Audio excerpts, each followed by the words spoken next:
بسم اللہ الرحمن الرحیم۔ بیت المقدس سے یہ لشکر دشمن کی طرف روانہ ہوا۔ وہ وقت سخت شدید گرمی کا تھا۔ لشکریوں نے طالوت سے پیاس کی شکایت کی اور پانی مانگا۔ طالوت نے کہا، پانی تو تمہیں نہر کی صورت میں ملنے والا ہے، مگر تمہارا امتحان آگے قدرت لینے والی ہے۔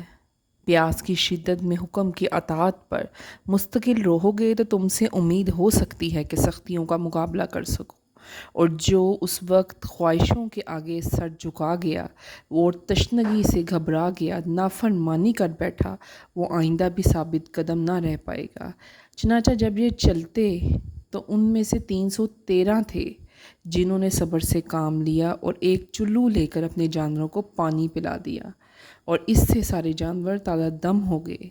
نہر سے صحیح سلامت گزرنے کے بعد جو تشنگی سے تنگ آ کر نہر میں ٹوٹ پڑے اور خوب پیٹ بھر کر پانی پیا، ان کی تشنگی دو چند ہو گئی، ہونٹ کالے پڑ گئے اور چلنے کی ہمت نہ رہی۔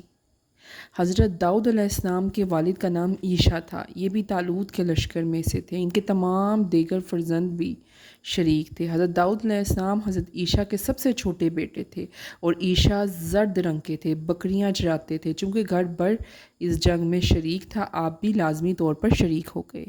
اللہ عز و جل کی مدد کے بھروسے میدان میں آگے، کیونکہ ایمان والوں کا عقیدہ یہی تھا کہ اللہ عز و جل کی مدد آ کر ہی رہے گی۔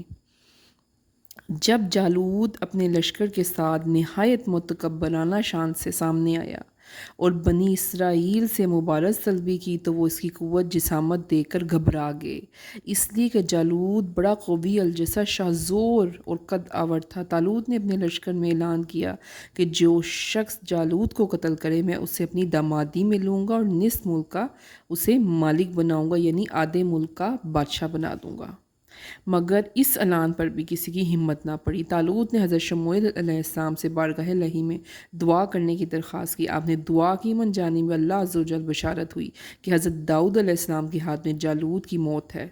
طالوت نے حضرت داؤد علیہ السلام سے بھی وعدہ کیا اور کہا کہ اگر آپ جالوت کو قتل کریں گے تو میں اپنی لڑکی آپ کے عقد میں دوں گا، یعنی کہ اپنی بیٹی کا آپ سے نکاح کروں گا، اور نصف ملک کا آپ کو بادشاہ بنا دوں گا۔ آپ نے مشورت الہی کے تحت وعدہ فرما کر جالوت کی طرف رخ کیا اور صف قتال قائم ہوئی۔ حضرت داؤد علیہ السلام دستے مبارک میں فلاخن لے کر مقابل ہوئے۔ جالوت کے دل میں قدرتی طور پر آپ کو دیکھ کر دہشت پیدا ہوئی، مگر اس نے متکبرانہ انداز میں آگے بڑھ کر اپنی قوت سے آپ کو مرعوب کرنا چاہا۔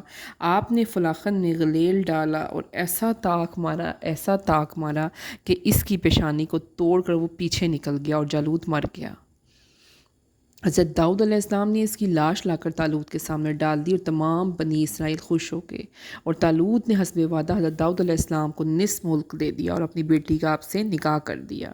ایک مدت کے بعد طالوت بھی انتقال کر گیا اور تمام ملک کا بادشاہ حضرت داؤد علیہ السلام کو بنا دیا گیا۔ صدق اللہ۔